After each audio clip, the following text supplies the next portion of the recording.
ఓటమిని అంగీకరించిన రాష్ట్ర ముఖ్యమంత్రి రేవంత్ రెడ్డి ఓటేసేందుకు పాలమూరు జిల్లాకు పోయి ఎన్నికల నిబంధనలు ఉన్నాయని తెలిసి రాజకీయాలు మాట్లాడకూడదని తెలిసి కూడా ఉద్దేశపూర్వకంగా భారతీయ జనతా పార్టీని ఈ దేశ ప్రధానమంత్రిని కించపరిచే రీతిలో మాట్లాడడం అనేది దురదృష్టకరం.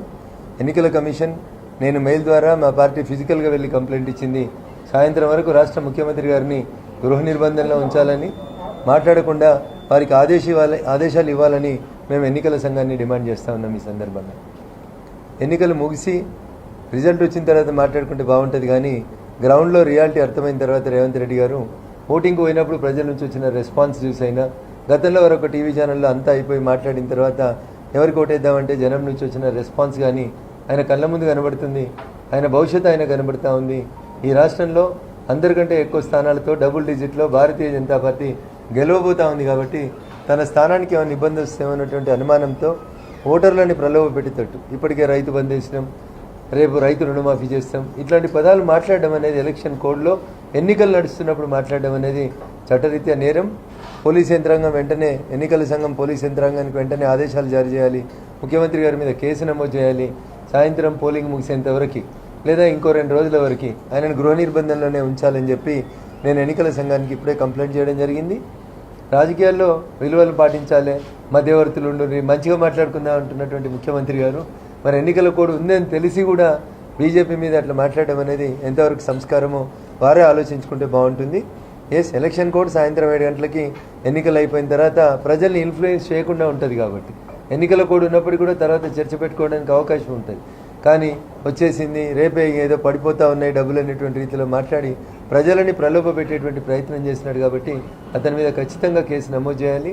అతను మళ్ళీ ఈ 2-3 రోజుల లోపల ఇట్లాంటి రాజకీయ వ్యాఖ్యానాలు చేయకుండా ఎన్నికల సంఘాన్ని నిషేధించాలని చెప్పి ఈ సందర్భంగా మేము డిమాండ్ చేస్తాం. ఓటమిని అంగీకరించిన రాష్ట్ర ముఖ్యమంత్రి రేవంత్ రెడ్డి ఓటేసేందుకు పాలమూరు జిల్లాకు పోయి ఎన్నికల నిబంధనలు ఉన్నాయని తెలిసి రాజకీయాలు మాట్లాడకూడదని తెలిసి కూడా ఉద్దేశపూర్వకంగా భారతీయ జనతా పార్టీని ఈ దేశ ప్రధానమంత్రిని కించపరిచే రీతిలో మాట్లాడడం అనేది దురదృష్టకరం. ఎన్నికల కమిషన్ నేను మెయిల్ ద్వారా మా పార్టీ ఫిజికల్గా వెళ్ళి కంప్లైంట్ ఇచ్చింది.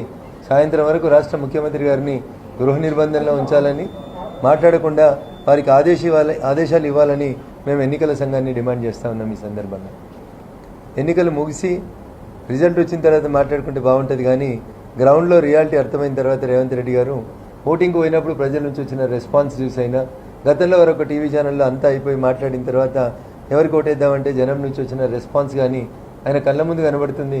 ఆయన భవిష్యత్తు ఆయన కనబడుతూ ఉంది. ఈ రాష్ట్రంలో అందరికంటే ఎక్కువ స్థానాలతో డబుల్ డిజిట్లో భారతీయ జనతా పార్టీ గెలవబోతూ ఉంది. కాబట్టి తన స్థానానికి ఏమైనా ఇబ్బంది వస్తామన్నటువంటి అనుమానంతో ఓటర్లని ప్రలోభ పెట్టేటట్టు ఇప్పటికే రైతు బంద్ చేసినాం, రేపు రైతు రుణమాఫీ చేస్తాం, ఇట్లాంటి పదాలు మాట్లాడడం అనేది ఎలక్షన్ కోడ్లో ఎన్నికలు నడుస్తున్నప్పుడు మాట్లాడడం అనేది చట్టరీత్యా నేరం. పోలీస్ యంత్రాంగం వెంటనే, ఎన్నికల సంఘం పోలీస్ యంత్రాంగానికి వెంటనే ఆదేశాలు జారీ చేయాలి. ముఖ్యమంత్రి గారి మీద కేసు నమోదు చేయాలి.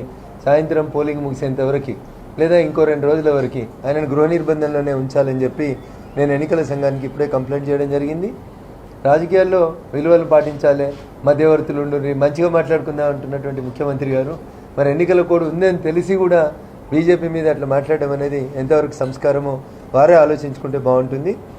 ఎలక్షన్ కోడ్ సాయంత్రం 7 గంటలకి ఎన్నికలు అయిపోయిన తర్వాత ప్రజల్ని ఇన్ఫ్లుయెన్స్ చేయకుండా ఉంటుంది. కాబట్టి ఎన్నికల కోడ్ ఉన్నప్పటికీ కూడా తర్వాత చర్చ పెట్టుకోవడానికి అవకాశం ఉంటుంది.